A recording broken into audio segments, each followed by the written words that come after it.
Yum. It's rich in bunly goodness. Do you remember when you lost your passion for this work? I invited another friend. I hope that's okay.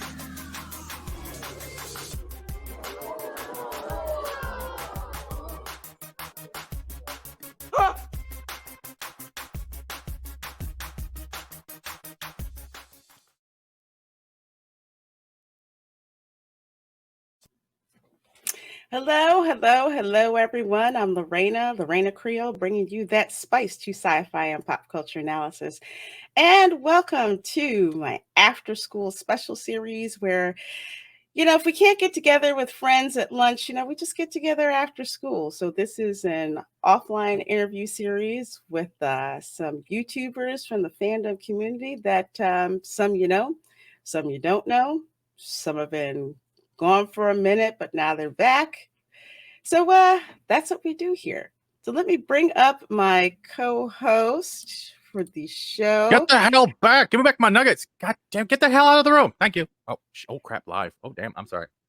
Oh, yeah. Hi. Yeah, we're live. We're live. Who's trying to steal your nuggets? I don't know. How dare they? More self-esteem than me. How dare they? No, I'm not doing no. I'll get sued by Greta. Dare they? How dare you? But how's it going? It's been busy. We did the show yesterday. I live streamed last night, even though I muted myself in the Red Panda situation, but we'll talk about that later. You know what? Everyone has that first live stream blooper moments that are hysterical. I scheduled it for hours ahead, and then it didn't go. And then I started having a panic attack, and I'm like, this is great. This is great. So the link I gave everyone is no longer working, and everyone's like, wow, that was the shortest stream ever. I'm like, you mother. It wasn't on purpose. But it was fun. Honestly, I think we should have postponed it because everyone's still doing the Thanksgiving holiday, so we couldn't get the normal thing we got. But it was still all right. It's nice to see the same same people always coming back. Mad yesterday was a nice fill-in because I understand what happened, and I still give my wishes and condolences to Drew and his mom, and I'm glad she pulled through. Yeah. Not trying to share private drama because I know he put it on his Twitter, but I will send my healing thoughts to him and his family because what else do I got?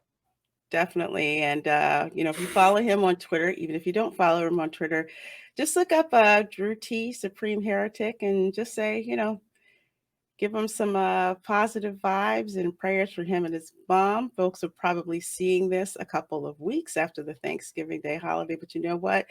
Good wishes, vibes, and prayers never go out of date. So definitely pass those on. And I watched the replay, and I'm still laughing about the whole. Oh my gosh, What, the whole Mad? thing was freaking funny. Which one? The whole thing was funny. There's too many parts. I have to. That's why I kind of like Mad. Mad and I seem to feed off each other in a way that no one else can. Like we have our own rapport when it comes to here. It's more professional. But with Mad, we're able to be total male genitals because I don't want to get us demonetized and not take it to heart. So I kind of respect him for that. Yeah, he's funny. His serious but not too serious. I can pick up on that, and we just joke from there. Like the whole "cash me outside" thing. That was funny. I'm clipping that. For me in general, it's for one thing. I like making him break his character because if I can make him break his character, he tries so hard to keep a straight face, and as soon as he's homeless, all you see is, and he's done. He knows as soon as I'm in the chat, he's like, I can't read the chat. That goblin's gonna mess it up. He's great. So folks, don't be surprised if you see more of Mad popping in on the lunch table because he is that guy. He is that guy. Before I ask how you're doing, I'd like to say that I actually might have a show coming up and an idea forming, and that's all due to Mad. And I hope the first episode will turn out great. No more is going to be said. And just stay tuned. How are you today, though, by the way? You look like you're drooling a little bit.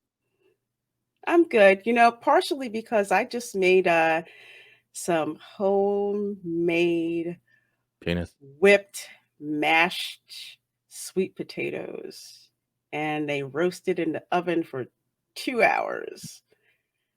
So they're like in that big casserole dish, right? Wait, ready to go. Yeah, they've already been smashed up with brown sugar, butter, cream, nutmeg. You said It's nut. all happening. It's all happening. But you know what? I know somebody who would definitely appreciate that drooling that I have over Southern food. So we have a guest here who he's been Oprah? away. He's been away for a while. Shh, Oprah. Oprah. Oh, dude. Oprah's I not want taking that. my call. I want that free liposuction. I was promised it. I was promised it. I want it. He's been gone for a bit. I used to watch his YouTube videos religiously, especially when it came to Batwoman. So I didn't have to Oh God! Why'd watch you just say that. word. And literally every time he'd put up a video about a Batwoman episode he had to review, I thought, maybe I should send him a couple of bottles of bourbon. So for those folks who don't know, welcome 19K Fox. How are you doing? Great, ma'am. How are you? Good to be on the show. Thanks for having me. Oh, no problem. Yeah, thank you for being here. Also want to say a big thanks to Christy for letting you know that I was looking for you. Yeah, no, I appreciate it. Yeah, no, she's good about that. Yeah, man. So you've been going for a while, but before I start, because I have to ask a general question, what are your memories of lunchtime at school? Simp. Looking for a place to sit, not knowing where I fit in. These fat jokes. What is this? Being nervous. Probably a lot of people identify with the same thing. It wasn't until about high school that I really kind of caught my stride, but junior high was really awkward for me, and so yeah, the majority of my time was, do I sit with this group or that group or whoever? So that was, and then of course the food was garbage. So, man, I'm feeling extremely privileged that you are. I know. Oh, wait. Before you go into that, Raina, I'm sorry I have to cut you off. 19K, did you know that Raina used to be a cheerleader? And if we get her to 2,000 subs, she will wear said cheerleader outfit on her live stream as a celebration? Never has there been a more important reason to get somebody to 2,000 subs. Now that he supports Raina, you're done. You're done. I'm done. Make additional accounts. Okay, and sub to her. In fact, I got 4 in the pot right now. You can make a whole video about going, guys, we have a special project coming up. It's called the Embarrass Raina Project. 2K subs, 1 cheerleader outfit, a whole lot of never talking to me again. Was this high school? Was this college? Were you going to close? No, this was junior high school. Yeah. Awesome. Yeah. Awesome. Yeah, it was interesting. It was interesting to say the least. She's drinking now. She's like, I'm going to kill that fat bastard. But not if you give me money for reaching 2K, so I'm cool with that. Oh, wow. I'm not giving you money. That's a cool exchange. No, not you. Okay. The people. The people. Like I say. I just want a free PS5. So, Sony, if you're listening, just give me a free PS5. I am an oppressed, duty, fat character with no education, no career, and all you see is what I got. I'll take a PS5 maybe with price. Hell, I just love to find one. I was gonna get one and then decided maybe I'll just wait, because I'm one of those people where I'm not an early adopter. Just because when you work in software and hardware, you're just like, I know all the L's they had to take to get that to market, so we'll let the first series blow up on everybody else, and then we'll go ahead and get. That's the number one rule. You never buy the first release of a console. Like if you remember the Fats, if you remember the Red Rings of Death, you never do that. I think that was the start, because PS2s didn't have any problems, did they? I don't think PS2 had any issue. Well, except they were over popular. That tray, that loading disc tray, I think maybe had a few hiccups, but for the most part, well, the PS1 didn't have any issues either, did it? Yeah, no. It did, but all you had to do was the same with the PS2. I think you could just put something heavy on top, because sometimes the lid would get loose, right? So the disc would spin. So all you did was put something on top. God, I'm a dork. My PS3, my geriatric PS3, it'll probably hold up a sign that says "Help me." It's back there, and it just plays the Blu-rays and everything. The tray, sometimes it's like you'll push the button and it won't eject, and it'll like switch between red and green. I don't know. You're lucky. You're lucky. You need to get the super slim, the cheapest version. Looks like the credit card reader on top, but there's no mechanical drive, so it won't fail. Yeah, I didn't get that one. I just got this PS3. I found my old PS3, Reina, if you need it. Really? I might keep that in mind, because this one, I swear it wants to cuss me out every time I put a Blu-ray in there or I try to play Marvel versus Capcom. It freaking hates me. But I knew the reason why I loved you. I love that. Listen, I had on Dreamcast, I had Marvel versus Capcom 2. Did y'all play that one? Did you play that? Are you talking about the third one on PS3? I played that one. I played Soul Calibur, and I was more addicted to the game card that was also a miniature Game Boy. You could feed like Sonic and Tails. You could pop it out of the controller. Oh, nice. You remember the Dreamcast controllers, right? I still have a Dreamcast. Yeah, so the slot that goes in the middle, right? It was actually a little device that had a screen. Was it? Yeah, so the VMU was the memory card, and then you had another slot for the Rumble Pack, right? I believe so. Okay, you know how? Okay, imagine you're holding the controller and you're looking down. The middle tray right there that you can see the slot through, not the rumble underneath, but you can see that little. Yeah, that was actually a thing that had a screen in it that actually would show animations of the characters from your games. Yeah, it was like a Tamagotchi.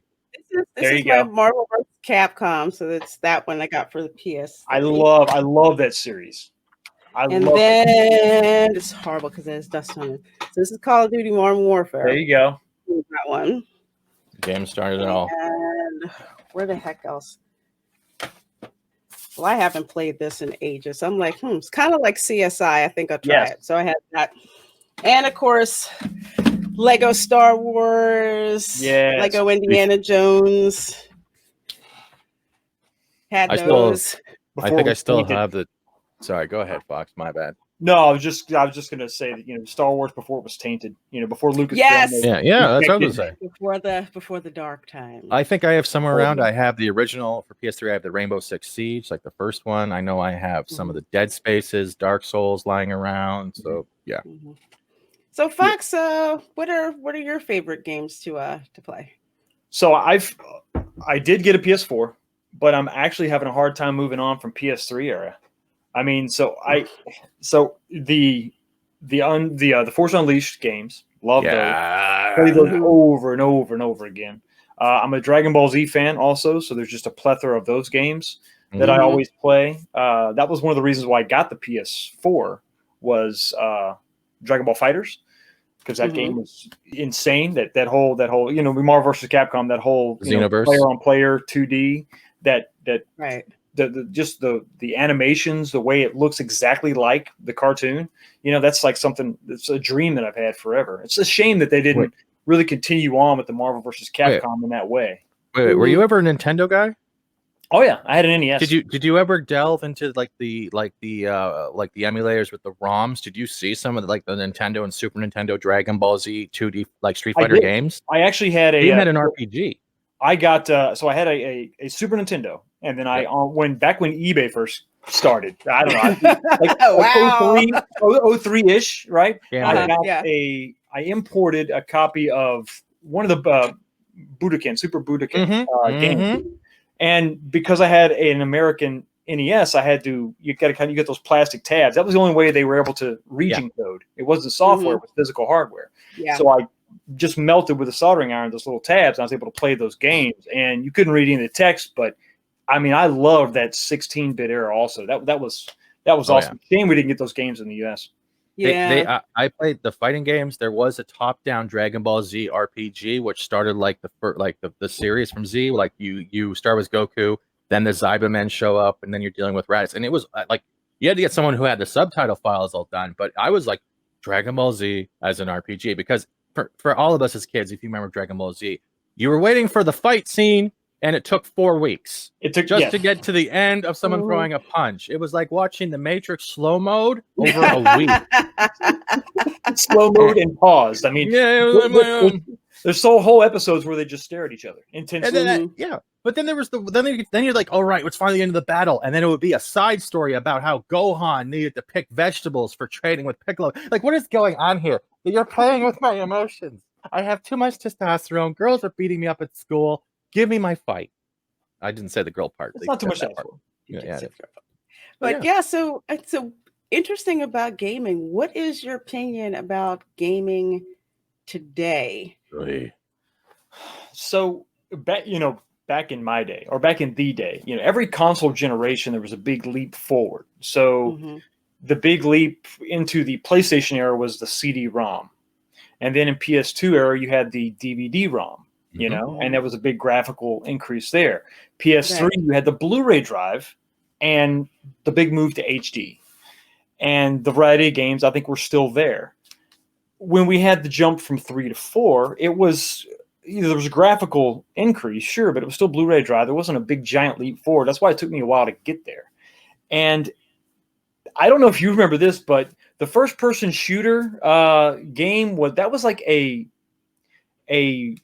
side sort of like what's the word am I looking for? It was like an extra, like bonus content in a bigger game, like a one-player game.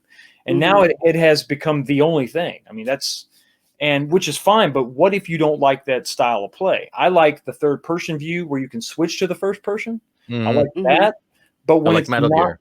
Right, and when you have stakes, and when you would actually get, you would get hurt in the game, you would lose the health, and that's it. Not just continuously respawn over and over again. I think that's fun for a while. In a big party situation, playing online, it's definitely awesome.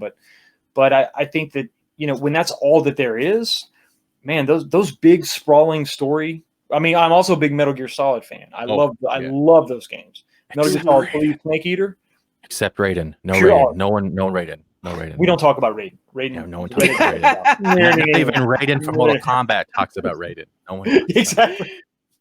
But so I think that, like our entertainment, also everything is very fragmented. So like in the 80s.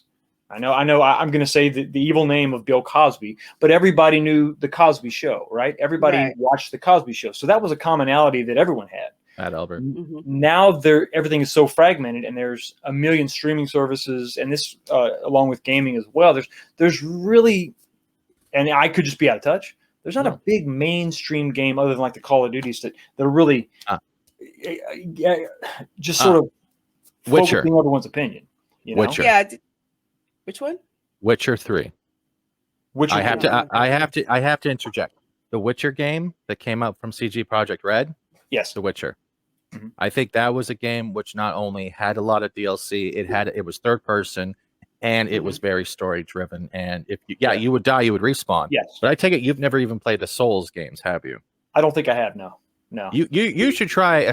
I honestly believe you have a chance to like start doing streams of 19K takes on 19K deaths in Souls. Like I think because that's a game when it's frustrating.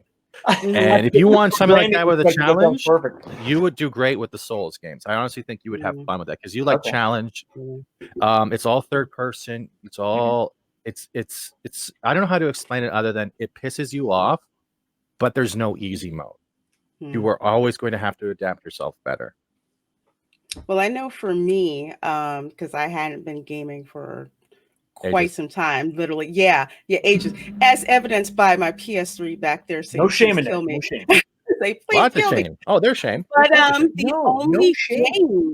only game that made me put my antennas up and say, you need to get back into it, was when I saw a commercial for Call of Duty Black Ops Cold War. Yes, that looks good. Anything from that era, that 80s? Yep. Zombies. Really you heard like the New Order soundtrack. You heard Blue Monday. I'm like, okay, maybe I need to get back into back into playing this. But that was like, for me, that was like it. But like you said, it's fragmented outside of Nintendo, because I love Nintendo games. Yes. I love Mario Kart, even though I love Nintendo. I say a lot of choice words. when I'm playing Mario, because I was playing it because I used to play it with my sister back in the day, and then we had the Switch, and I was playing it with her and my 5-year-old niece, and me and my sister are just like, what? Who the bleep threw out that banana? What this is? I'm yelling, don't take this personal. My sister's like, what? And then yelling a whole bunch of curse words when a blue shell would go to hit her. Popper. I can't tell you how many hours I spent on GoldenEye on the 64. Me and my brother and my cousins. Oh. Breaking controllers were playing it so much. That game. You remember that one level, right, where you had the doorways that were coming down like slow stone, and you were up. Yeah, it would be in the middle. I would always throw the what was it? The mobile turrets, the auto turrets. You just throw them, and then you'd run down the opposite hallway. And all you hear is your brothers come behind you going, why is he over the turrets? And you get dead before they even got up. That's another game where the multiplayer was like an extra. That was the main game was playing through the movie, but I think that might have been a turning point because I think I played the multiplayer more than the actual story part. A lot of people did because it came with the golden gun mode, and then later on we got Perfect Dark, and Perfect Dark was so well done that people fell in love with that just as much as they did GoldenEye. Oh, absolutely. And the hard thing is, the only franchises that keep pushing that's gone with evolution, and I have to say this, is probably Final Fantasy. Yes. Final Fantasy has gone from the 8-bit to 16-bit to N64 and onwards. Not even Mario, as much as it is, hasn't done as much in sticking with the generations of stations than Final Fantasy. That's true. And I would have to agree with that. Yeah. The second one, maybe a Mega Man. But people started losing interest with Mega Man probably after the X series started coming out. Mega Man X and Mega Man X2 and all that. And I think it's a shame that Kojima left Konami because that's definitely because of the cinematic nature of the Metal Gear Solid games. That's something that could have really, really progressed with the generations. And it's I can't. Well, here's the thing though. As money hungry as Konami is, I can't believe they haven't released a remake of the original Metal Gear Solid game for PS1. Oh, I don't think they will, not yet, but their closest thing was what? Oh, let's make pachinko machines with Silent Hill and I know. Yeah, that's the only thing we've gotten this year. The pachinko machines appealing to the US market there. Yeah, right. Yeah. But I'm also pissed about PT. I'm very pissed about PT never becoming a full thing. That was the horror game that people were like, if you got the demo before they removed it, it was you guys don't remember PT? I don't remember PT. I don't. No. Yeah. Oh well, I'll find a video. Maybe there's a reason I don't remember. I don't know. But Fox, just to ask you, so where are you can from? you tell us? Yeah, where are you from? Where are you from? I know you're from the South, but I'm what gave it away. I'm originally from Texas, near the Louisiana border. East Texas area. East Texas, yeah. Yeah, my daddy was a coon ass from Lafayette, so I knew all about some Creole food, some gumbo, some etouffee, and all that. You don't put tomatoes in the gumbo, Yeah. My dad could only cook in large quantities, giant pots. So what he made was good, but he made way too much of it. So that's just the only way he could cook. I don't know why he couldn't just scale it down. Pot's good. It's good. Things you just can't, you have to do it on a grand scale. I don't think I know anybody from the South that makes little tiny quantities of that. Just sorry that no, I don't think it works that way. I don't know why, but it just doesn't. That just doesn't exist. But I have to show you this because we had a good time showing this to Hero versus Babyface. Oh, good Lord. So just in case people thought I was joking, since I have another person here from the South to explain the validity here of the Southern food pyramid. So at the top, we have sweet tea. Now, do you want to explain why sweet tea is so important? Well, it has to be in a mason jar. So that's an accurate diagram there, an accurate picture. It has to be in a mason jar. Sweet tea is the lubricant for all the great food you're about to eat. And there is no substitute. There is no tea. There's no tea without the sugar. It just doesn't make any sense. The first time I traveled to some far off land, like, I don't know, Ohio, and they offered me tea without sugar in it, I didn't know what to do. I didn't know how to offended? Coffee. Didn't you feel offended? Yeah. What? That's should be like a special request to take the sugar out. But no, they're like, here you go. You want me to add? And they bring it to your table and it's got ice in it. You can't mix the sugar and it's horrible. But the sweet tea that's the foundation of Southern food. Absolutely. I thought it was a banjo. Well, that's afterwards. Yeah. That's later after one's like halfway in a food And coma. You guys sitting out by the fire and they just Yeah. Everyone's full and just kind of like, okay, I'm gonna go nod off because I'm full of food. The second here we have biscuits and cornbread and grits. Now I am not a fan of grits by themselves. Grits for me have to have cream, bacon, and shrimp in it in order for me to eat it. And cheese. I'm with you. I'm with you on that. Butter, pepper, and salt. I just no, because when I would stay at my grandparents' house and my grandma would make that every morning for breakfast, I would just look at it. I would just look at it. I'm like, I don't want to eat this. What's wrong with you? You don't like grits? Yeah. I'm like, no, I've never liked grits ever. It's like it's a base. You gotta. I'm with you. You gotta add something to it. It can't just be grits. You gotta have something else in it. And this may be sacrilegious as a Southern person, but I'm with you. I'm with you. Yeah. People stare at you like, what do you mean you don't like grits? Like, no, not just plain naked grits. Because true story, I remember I was over in Europe and they're like, oh, try this Italian, this polenta. I'm like, cool, this is interesting. I'll try it. You know what polenta is? No. Italian grits. Oh God. You were so disappointed. I was so freaking disappointed. So now anytime anyone says, oh, you have to try polenta, I said, you mean Italian grits? No. And it's just like, yeah, that's exactly. I spent about 6 weeks in Italy. So I was thinking I was going to go, and it wasn't the mainland. It was Palermo. So, when in my travels, I was planning on, we're going to do this. We're going to go see we're going to go to Venice. We're going to go. No, this was like the Mississippi of Europe. I mean, this is so far, this is not mainland Italy. All right. So they don't like Americans. There's no tomatoes on the whole freaking island. So Godfather lied to me. Wait. No tomatoes.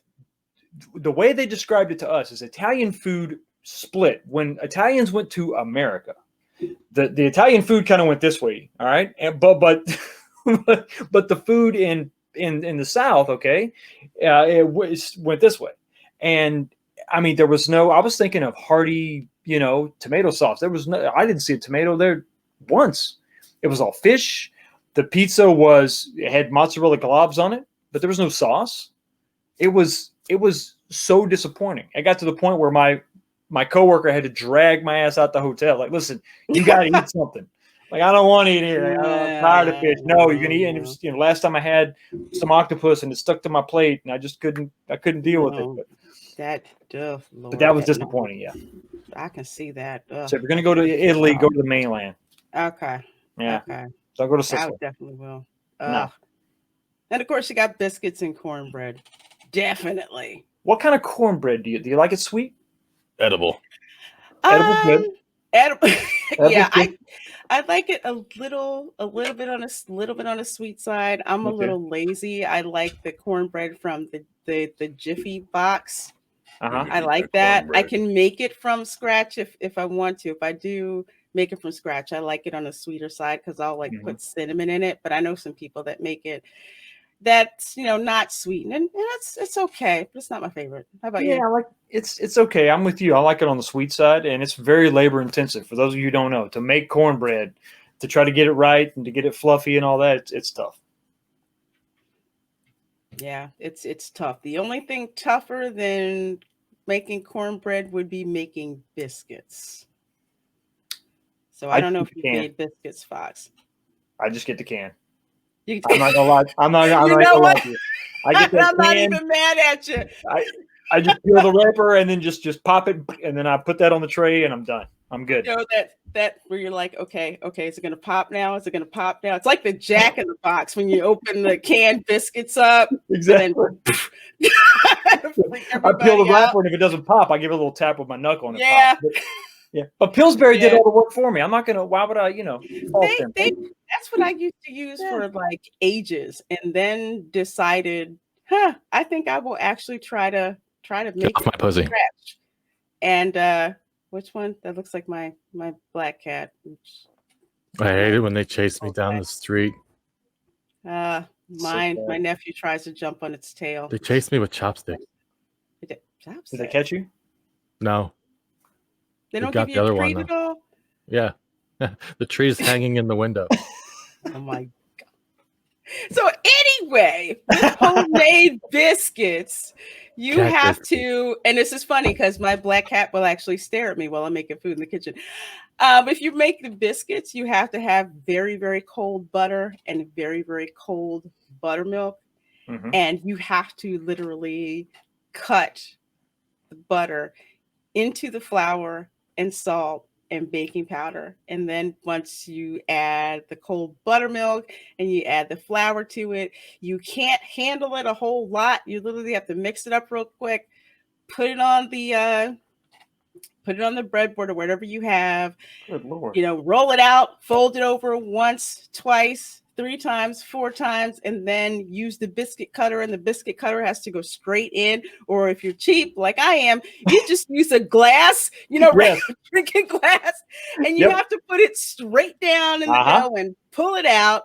If you twist it, it's going to screw it up, and then you put it on the tray to go in the oven. However, the first cuts of the biscuits are the only ones that are going to rise really, really high. The rest of them might go like this because it's like you have to roll it out again. It's like never the same as the first cut. And then you have to nuke in the oven 475 degrees for about 15 to 20 minutes so it expands properly. And you have I would like to thank the good people at Pillsbury for making all this possible. Yeah, I know exactly why they did it. Like, who the flip wants to do? No, we're just gonna put biscuits in a can. We're gonna make a fortune. Yes, that is a lot of work. That is a lot of work you just described.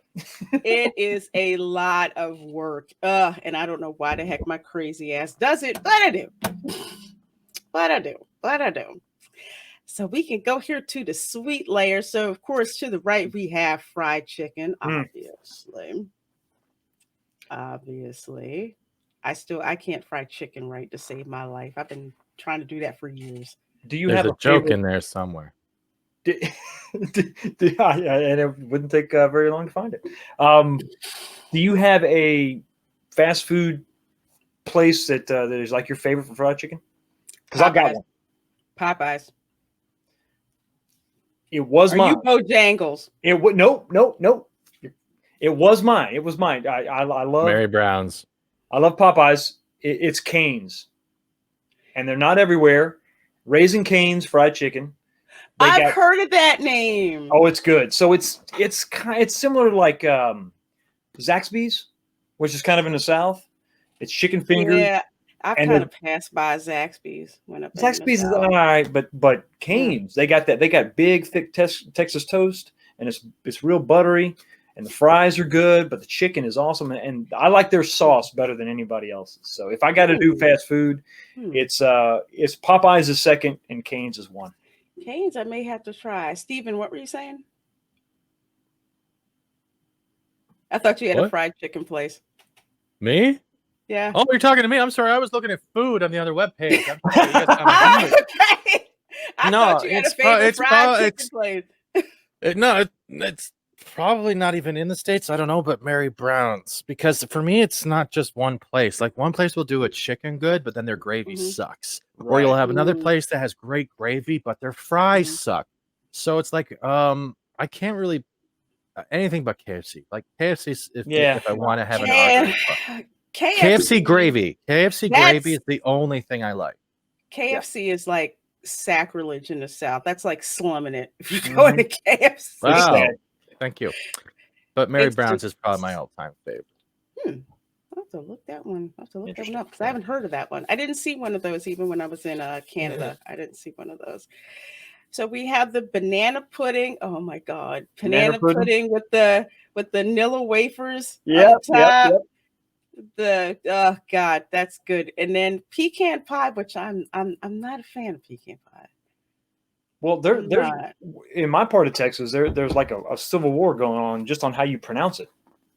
pecan pie or pecan? Pecan pie. Yeah. Pecan. You know? Say it's pecan. It's not a pecan. This is a pecan. And there's like a picture of a quarter pie. I'm like, sorry, y'all. I know people get all offended. Like, easy, buddy. I'm just passing through. No big deal. Yeah, we're still talking about the same nut. That's all. Well, I'm with you. No matter how you pronounce it, I'm not a big fan of it either. No, God, no. God, no. Yeah, we talked. The thing is, we talked about this when Az was on our show, and he was drooling over pecan pie. He loved it, and I'm just like, Dad likes it. How can you eat that layer of Cairo syrup? No, God, no. And the nut looks like roaches. I'm not trying to be gross, but damn. I mean, just say, when you go to take a bite of it, think about it. It looks like an insect. Because of how they lay, it's not like it's because I usually chop my pecans and I'll roll them in brown sugar, and they, it kind of looks nice. But yeah, I get it. Maybe that's why I'm so turned off by the big. Yeah, I'm just like, damn. Okay, we get it. It's pecan pie. You ain't got to put them all on top. Like a big layer of it. If it ain't cheesecake, it ain't nothing. I'm sorry. I'm gonna stick with that. Cheesecake is pretty much the ultimate cake, and I don't care what anyone else says. Oh, I've made sweet potato cheesecake. That thing is awesome. Like I've told you before, my grandmother is from like Germany, like Chemnitz, right? So when she does old school like holidays, like she went all out. Like she would make the homemade cheesecake. She does the pork chops. She did the Vouladen. But when I got to Christmas, I'm gonna bring this up now. You know how you ever been to a German store where they have all the snacks and treats and cookies and stuff, and like they're all over the place, the big bags? Yeah. Picture coming over to your grandmother's, and the kitchen table is literally like one of those display aisles, and they just have the giant German cookies. This is all for 3 kids and the family, right? And that's literally just 3 kids, my mom, dad, my oma, and my opa. And they would be everywhere. And then she would say, "Here's your advent calendar for each of you," and like that's how badass my grandmother went into. You know what? I would be done because I've seen this. I was ADHD. I was done after the 5th cookie. Oh my gosh! Because the reason why I have no problem picturing that is that's such a big thing in Pennsylvania because they had so many German immigrants. But once I was actually in the South, because a lot of people don't talk about the Germans who came to the South in like the 1700s because they had the Land Bounty Act when the United States first came into being, and they basically said, hey, because they were trying to get settlers to come in, they basically said, we will give you a certain amount of land, and if you work it for a certain number of years, it becomes yours. So a lot of Germans came over and got land in South Carolina, North Carolina, Georgia, and came there because I went to this German bakery in North Carolina that had been there since like 1780 or something like that. And the spread of the cookies is exactly what Steve Betsy was talking about. I was just like, oh my God, German food in the South. That's like a crazy nexus. They don't do anything half-assed. There's a big German presence in Cincinnati. Right. It's the same thing. It's just all kind of brats and wursts and just, stuff that'll blow your mind. And the Oktoberfest up here is nuts. Now, I need you to share this quickly. This is rouladen. I've seen that. That's the roast beef wrapped in itself. I've had that. Pickles and diced onions. And when they cut it open, it looks like roast beef sushi, right? Because it cuts so perfectly but doesn't fall apart. Like, if you want something that will make you like have that like turkey dinner feeling when it's not like Thanksgiving, this is the shit to make. And I'm sorry for swearing, but this stuff, not everyone can make it though. That's not everyone can make it proper. You got to roll that beef with the onions, with the pickles. You got to make sure the gravy's done right. And if you get it right, you will go through 4 rolls and not even realize it is that good. Yeah, I've you know what I'm talking about now. I've had this. It's one of those things. If you've been in the States and you're used to German food and you go abroad, like say England, and you decide you're going to have sausage, you are going to be extremely disappointed. You can also serve it with cabbage, even though I hate cabbage. That's why I don't mention it. See, I like sauerkraut. I do. No, I'm talking like red cabbage and stuff. Like, hell no! I got one more here. I don't do the red cabbage thing. I'm like, no. And here, just to make it easy, this is what it looks like on the inside from one point. Now, Yeah, Okay. you see that? Okay. Yeah. And Yeah, I some know people, that. sometimes my grandmother got a little effective, and what she would do is she would have the roast beef laid out, and she would put strips of bacon in with it, and then put the stuff. So you would get the double wrap of meat, and it was just, oh God, I miss good cooking.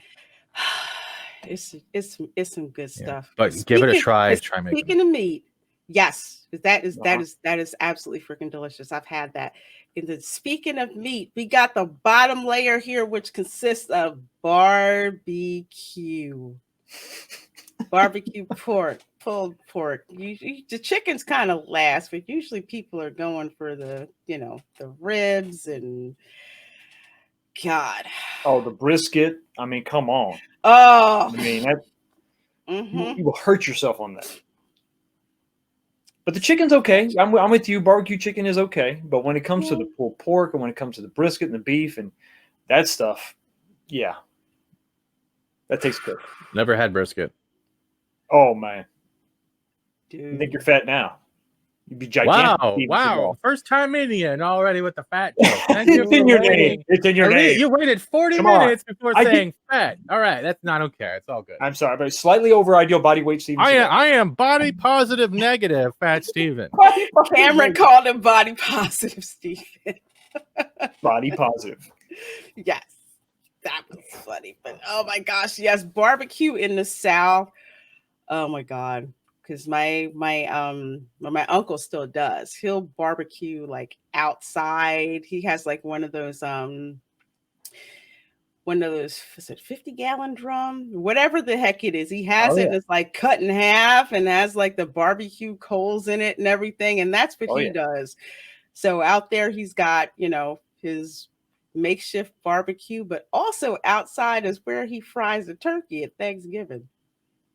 People think I'm making this up about fried turkeys because we showed something on the Welcome to Florida stream for the Broward County Fire Department. Oh dear God! Had to explain to people about it's the wrong way basically that they were showing people how to do it. When you're barbecuing the turkey, you do wrap it in tinfoil first, right? No, I don't barbecue turkey. I deep fry mine. Yeah. All right. Yeah. Because I know I've seen some people, what they do is they'll wrap the turkey in bacon strips and then cover it in tin foil and then put it on the barbecue and let it simmer. I think they do that when they smoke it.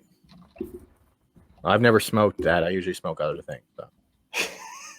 I've never really put a turkey leg breast in my pipe and gone. Well, it's not going to get you high. I mean, it might, but it's going to take some time. I know, it'll make me sleepy. Would you have to offer because all that? But it's better to ingest it instead of smoke it. I mean, to each his own. I'm not going to judge. I'm not going to judge. Are you judging how a fat person digests? Is that I'll what roll up a butterball and smoke it. I think I have it here because this is what we showed last time. So you're probably going to crack up when you see this. Reminder with Thanksgiving less than 1 week away now. Flying turkey can be very dangerous. The Level 10 News reporter Syra Onwar is live with a safety demonstration. Syra. So Janice and Christy, we tell you every year, but in case you forgot, here it is again. Thanksgiving is a top day for cooking fires with a lot of. And I'm going to pause because this is Broward County, Florida, which always seems to show up on Cops with the dumb crap. Yeah. This is like, the village idiot county of Florida. Here we go. A lot of people wanting to deep fry their turkeys. They say, hey, it's easy, it's cheap, why not fry it? But BSO Fire Rescue, they want to remind you that it's not safe.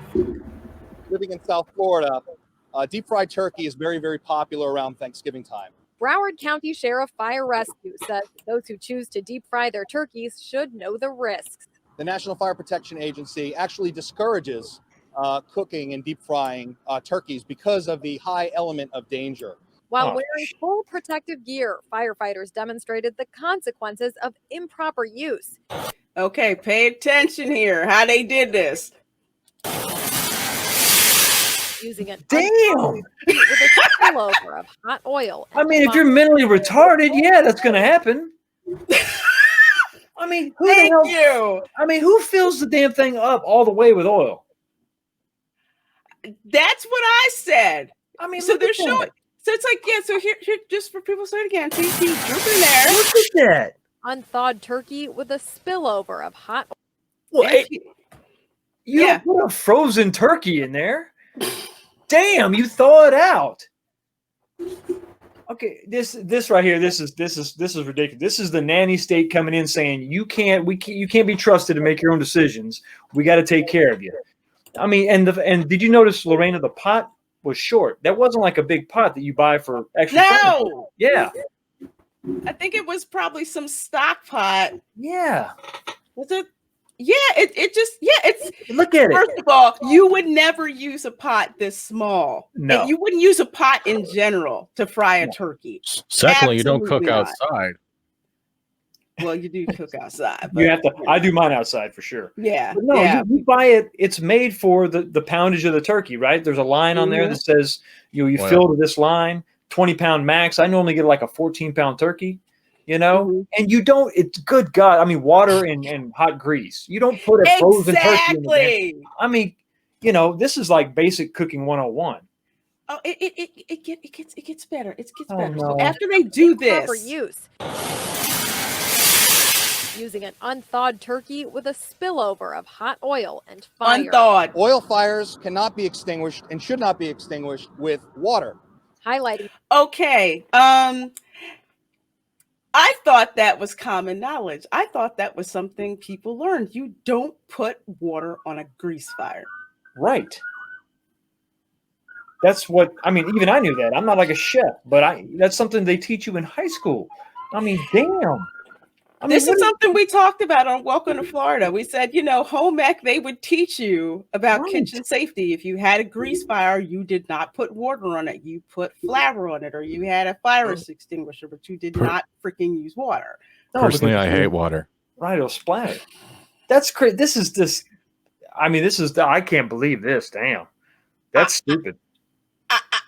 And I watched it and I'm just like, I'm sorry, no self-respecting person in the South fries a turkey like that. No. How would you chicken? How would you like marinate it and inject it if it was still frozen?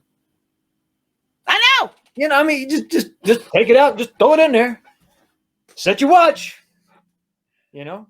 But then we again, only killed 4 people this year. We're doing good.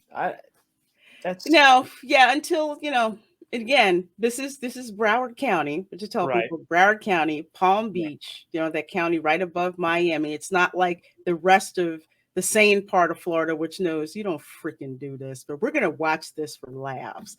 It's just, isn't it insane? I think that I think that in the interview or the reporter said that it's cheap. It's really not cheap. I mean, by the time you buy the turkey and the oil, peanut oil isn't cheap either. Yep. Right. So anybody who's going to spend that much money is going to go on YouTube and see, hey, maybe I should research this and see, you know, how do I do it? What do I do? I mean, most of the time there's actually instructions on the damn turkey when you buy it. I mean, this is stupid. It's like the whole mask thing. It is common sense. For the most part, people are going to do the right thing. I mean, there's morons out there, but people are going to do the right thing. And they're usually the perfect bad example. It's like, hey, remember so-and-so who didn't defrost the turkey? And you don't want to have that happen. He launched the turkey in outer space. Yeah, that doesn't happen every day. I hate to interrupt, but can you blow me up quickly? It's that time, Lorena. Give me 1 second. Is it that time? This stream is sponsored to you by Hungry Grow-Groo's. If we're not naming stupid Star Wars characters, we're eating fish eggs. Lizards approve of Hungry Grow-Groo's by Hasbro Gaming. Fucking satire. Sorry. You know, that is the perfect segue. We're all big now. Oh, and I hit the wrong thing. So I made that yesterday after the show, and I was just like, I gotta do this. You know, it's the perfect segue into the T-shirt that you have, Fox. Oh. Yeah, the perfect segue. So before we get to that, because I think I know that's his. That is actually from. Wait, I got a question. How are you getting away with making those and selling those without getting hit by copyright? Great, you just made every woman fall out of their chair. That's great. Thank you. Easy. Okay. You're welcome. We also got a confirmation the next stream he'll be wearing nipple pasties. You have to show them the Batwoman, Batwoman pasties. Oh, Oh, I wow. will get right on that. Hungry That's Hungry appropriate. Groove is now That's appropriate for my but, show. Wow. but yeah, I'll ask you because I think this will dovetail into exactly the story with your shirt. How did you wind up getting started with YouTube? So I think like a lot of people was a big fan of AMC Movie Talk before they became Collider. And so, you know, back then it was I was getting my movie fix and talking movies, and I travel a lot for oh my god, that's horrible. Isn't it glorious? Very, very, very strong, very, very, very brave. Look in the lower right hand corner. If you look in the lower right hand corner, it makes it all much better. Well, yeah.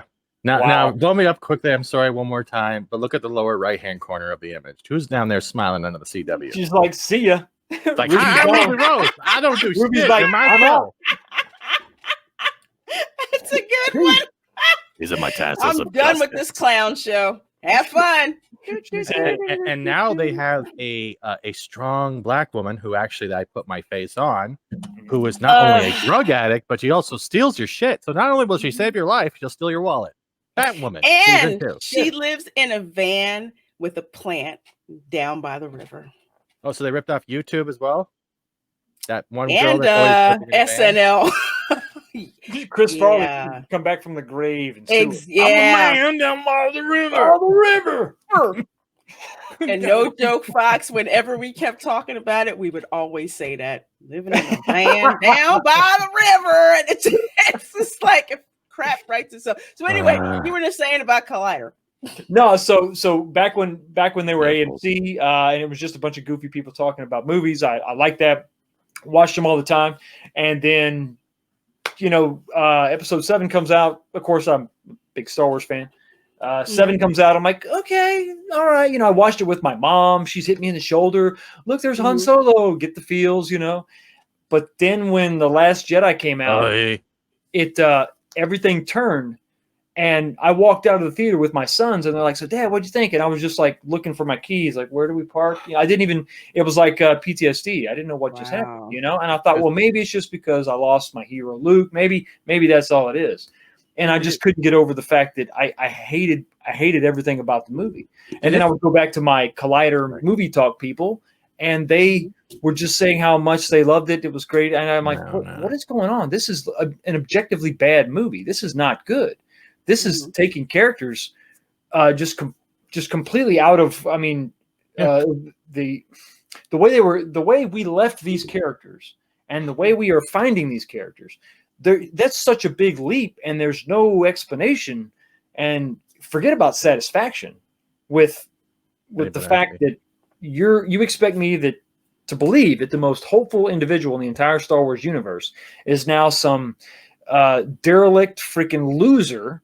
And then he just goes out like that, and that's it. And there you go. And I hope you're happy with that. And I just felt slighted and wronged and cheated. And that's how I found the Fandom Menace. I found guys like from 3PO and others that, you know, were like, hey, yeah, this is wrong. What they're doing is wrong. And, you know, so I started supporting channels, and I got asked to come on to a live stream one time with Drunk 3PO on a Sunday. I think I met Lethal Lightning. And then it was at that point like, you know, let me just do this. Let me just jump in and just get it started. And I did. And I took off and had some success. And like I think like a lot of people, YouTube is a time vampire. And as much time as you lose watching it, you'll lose even more time making it. And unfortunately, I had to just hit the brakes, slam on the brakes, and step away for a second. I never deleted my channel because I knew I always wanted to come back. I didn't think it was going to take that long to come back, but you know, it was just one thing after another. And with COVID and everything else, and the way that I travel and all that, it was tough to come back to. Can I ask you a question, Fox? Yeah. When you stepped out of that theater after seeing Last Jedi, did it just feel like your childhood was just ripped out of you? I felt completely numb. Like you had no more attachment to these characters. I just walked out of a Star Wars movie. I should not be feeling like this. I don't know what happened. You know, I felt sucker punched and numb and just disoriented. I really was. I was just shocked. I didn't even know how to reply when they asked me what I thought about it. Did the Force feel female to you? The Force felt empty, gone. Thank you. Like it wasn't there anymore. Like there was no energy field that bound us together. It was just nihilism. You know, it was just empty. You want to know what changed? You know what can make you smile right now? Chewbacca's grandfather masturbating. There you go. There's the image for you from the celebration. There you go. Look at that. You're done. There you go. And everything's better. Look at her face compared to your face right now. That's the funny part. You're laughing. She's like, Wookiee penis. I have to break it. There are certain things that are not proper for me to laugh outwardly at. Wookiee penis. And I apologize for laughing at that. Not really. You're full of it. That was funny. No, you're the guest. You're the guest. You're the guest. When I watch this replay and this part comes out, I'm going to probably be laughing my ass off. Probably, yeah. But I know for me, because I didn't see it in the theater, like I said on other interviews before, I made the mistake of seeing Solo first because life got in the way. I didn't get a chance to see The Last Jedi.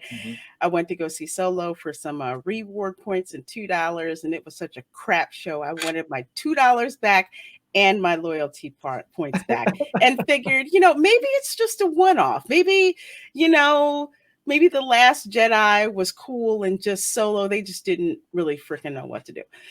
So I go back and I pull up The Last Jedi on demand and I'm watching it.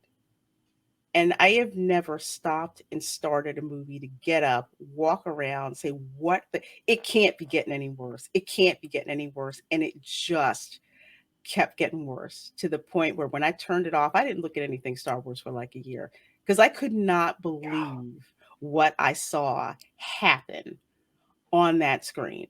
I'm just like, who thought this was a good idea? And after that, I just felt so insulted. I just couldn't deal with it. That's the lasting damage that film does is, like you said, you walk away from Star Wars. I mean, that's for good, bad, or indifferent, whatever. I mean, I know, people will say, okay, boomer, move on. This is our Star Wars now or whatever. But this is not something you experiment with. And then when you look at the Rian Johnson interview from back in the day where he said he wants to split the audience down the middle, that's exactly what he did. After all this happened, I did something that most of the Fandom Menace wouldn't do. I saw Knives Out. I did my 2-minute review on that.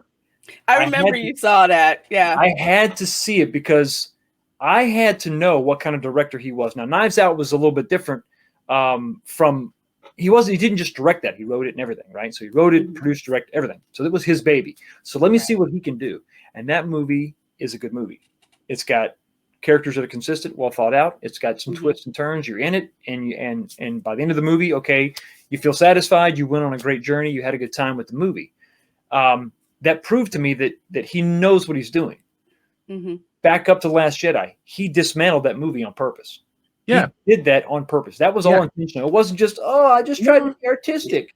It wasn't that. No. I don't think it was just intentional. I think he wanted to get the attention, whether negative or positive. And probably he didn't have enough know-how with Star Wars to actually give a damn. And he thought, what is the one thing I can do to be remembered for? And he not only caused the split down the middle, like a fault line in California between the fans, he took characters and wiped the role model from them for younger generations, present generations, and past generations. He literally destroyed a huge fan base's heroes. And it wasn't just male heroes. It was female heroes. It was female protagonists, male protagonists, droids. Anyone that someone looked up to in Star Wars, of George Lucas's Star Wars, whether it be prequels or OT, he dismantled in a way that it was like a kid that always got picked on in school. He went out to attack people. He didn't go out to make a difference, to make a piece of artwork that was going to be something to remember. He did it because he wanted to hurt somebody. And that's all I ever get from that movie. He was left notes. He was left ideas on how to progress. He wrote one script and didn't go back and look through it and check it. He did not care. And it was such a blatant sorry, I'm sorry. disrespect. No, because I tell disrespect, people, it's hate. I tell people, well, it is. It's both. It's both hate and it is disrespectful. It's both of those. I'm like, hate is a very strong term. I look for proof of that. But what I will say is that it's definitely blatant disrespect. It's like someone saying, okay, I'm going to write this episode for a soap opera. And regardless of what happened 20 years ago, I'm going to go and write my own thing. And the showrunners are going to say, no, we have fans who have been watching this thing for 20 some odd years, and you're going to try and do stuff that goes against all of this previous canon that we have. I mean, you may be able to temporarily go against it, but by the time you resolve it, it lines up with everything else in that particular canon that they have. That would never work for freaking soap opera. You would freaking get fired. That wouldn't work. Soap opera fans are nuts. You don't mess with their lore. No. But apparently Ryan Johnson thought that this was okay. And not only is it disrespect, it's damn near laziness that you can't see what's before you and all of that history before you and all of that lore about Star Wars. And rather than make something that's challenging, making something that's different in a good way, you decide, I'm going to freaking go and do whatever the heck I want. And imagine if he got his trilogy. Imagine if he did. Oh, no one would watch it. No one would watch it. Do you want to know why? Because his name is attached to it. He doesn't get it. Yeah, my Knives Out's great. Good for you. That was before what you did to Star Wars. Now, anyone who wants to see your stuff, it doesn't matter how good of it, they see your name, and what it's going to do is going to hit their heart about Star Wars, and like, I'm not seeing that. That's why I do not watch Knives Out. I refuse to include Ryan Johnson as a director because he's not. He is just a man looking for attention, and I use man loosely because I swear his girlfriend's husband has his balls in his wallet. I'm sorry. I'm very pissed at this shit. And I'm going to swear about that because not only did it made me even stop caring. And I love Star Wars. Okay. Well, I know because there's a lot of people that are like that. They're like to the point where, I'm not caring. It's like I tell people, when I watch The Mandalorian, okay, I'm kind of a divided mind when I watch The Mandalorian. He's a Kathleen Kennedy. It's not the sequel. Well, bump that chick. I don't even want to talk about her. I will watch it and I say, is it good science fiction? It's passable. Is it good Star Wars? No, I can't really say that because of what they did with the sequel trilogy. And they're nitpicking. And I don't like having that feeling when I watch The Mandalorian. Like, what are they going to do? When is Lucy going to pull football? Right. You know where it's going. I said this, I was concerned about the second season because now after Rise of Skywalker, Rise of Palpatine, we know that the Emperor is still out there in some capacity. So Disney is going to try and he has Twitter. Yeah. And he has Twitter.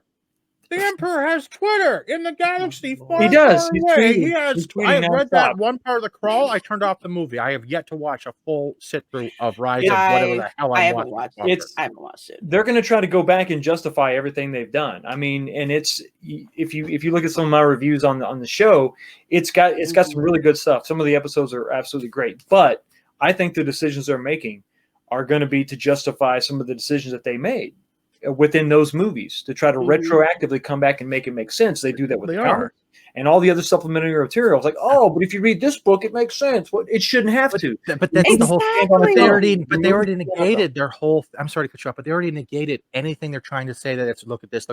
Just didn't Kathleen Kennedy say, well, we have no source material. Only years and years of books. Comics, puzzles, material. Her lazy ass just didn't want to watch it. But that's it. You can't say that nothing exists and then start nitpicking pieces out of it, right? Because you finally realize the stuff you're writing isn't writing. It is literally a color by numbers. Please look at me, attention kind of storytelling. And you know what? I have seen better storytelling in an Ewoks movie. They did that from what they told us. They did that so that they could be free to follow their own path. No, but their own path just means going back and mining the EU that they did in the beginning. Exactly. And they can't. It doesn't exist, but we're taking it. It's like when things were crappy during the summer, and people and the statues being tearing down just so they could say history doesn't exist. They're doing exactly the same thing, but they're taking it out of an EU. The EU had so many stories that they could have done something great. Like instead of the Mandalorian, you know what they could have done? A bounty hunter series, and each can be an anthology about a different bounty hunter each season, and they meet up with the other bounty hunter for the previous season, and that's how that all interconnects. It didn't have to be about Baby Yoda. It could have been about how smugglers are going through the black trade, avoiding the New Republic that's trying to rebuild, and keeping their jobs in the Thieves Guild. Why wasn't that ever touched? There is no story they could have messed up with that. You know why? Because that would actually prove that George Lucas's vision is the way that they should have went. It's the same, and they refused to take that L, because if they would have just taken the L on it and said, "Look, we completely screwed up. We're going to have to start from the beginning," fans would have forgiven them for doing that. But they refused to do that. I swear there's a compound somewhere in Hollywood where Alex Kurtzman, and Ruin Johnson and Kathleen Kennedy are all scissoring in the dark while smelling their own farts. I swear to God. And then they write down ideas while the Reading Rainbow theme plays. I swear to God. I swear to God. I swear to God. It's like that South Park episode with Xerxes and Mr. Garrison. And it's just, they don't stop until the chafing is blood. I swear to God. That's how pissed I am at seeing this shit. Sorry, I'm sorry. It's so funny. It's like what I've explained to people. Hollywood thinks that they know better than you. And there's an agenda out there that says that we don't have to cater to the existing fan base. We want to create our own fan base. It's like, okay, you can do that. But when your story is crap, don't get mad when people push back and say, yeah, your story is crap. You can have whatever agenda you want. If the story is good, okay, maybe I might check it out. I can't ding you on that. So they're getting rid of millions of fans to pander to the 2% people who are trying to fight over what part of the Webster's dictionary they want to be called, and they can't even figure out where their genitals were left last. These are the people they're pandering to. I'm sorry. Yeah, I'm getting a little rude on this. It is. Fox, go ahead, because you. It's like, where's my genitals in the Where's Waldo book? What Sorry. I'm sorry if I'm being uncomfortable. I'm sorry. No. It's appropriate. I mean, you're making a really good point. Who are you pandering to? I mean, if you look at the chunks of trilogies, you have the original trilogy, the prequels, the differences there. I mean, there were new ideas. You can bag on those movies all you want, but that was new ideas, new concepts. Things looked appropriately different. I mean, some of the technology might have been a little confusing. Some of the stuff looked more futuristic than the OT, but in any event, you could see, like with the vehicles, the progression, the way things, you could see how that was going to turn into that. So when we got to the sequel trilogy, you should have had an evolution of what we had in the OT, but you didn't have that. You had copy and paste and a different paint job. There was no imagination there. There was no story. So, you know, like you said, take the L, Lorena. Take the L.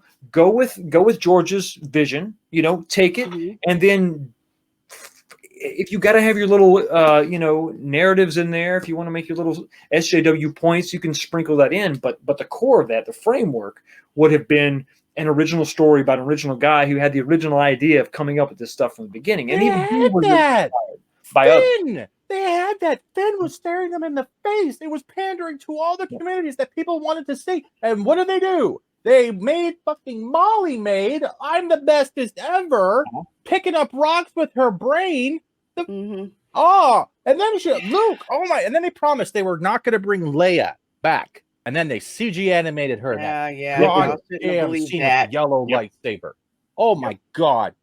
I think the best thing. I think looking back at it now, the best thing they could have done, they could have just completely marginalized our hero characters. They could have had them sitting on a high council somewhere. They were just in and out of the trilogy. They didn't make a huge impact other than Luke Skywalker being in charge of the new Jedi Order, right?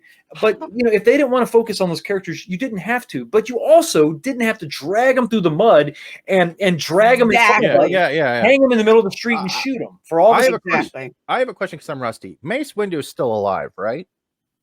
No. He was killed, right? He was killed in that movie. Now, do we have confirmation? Did we see his body? No.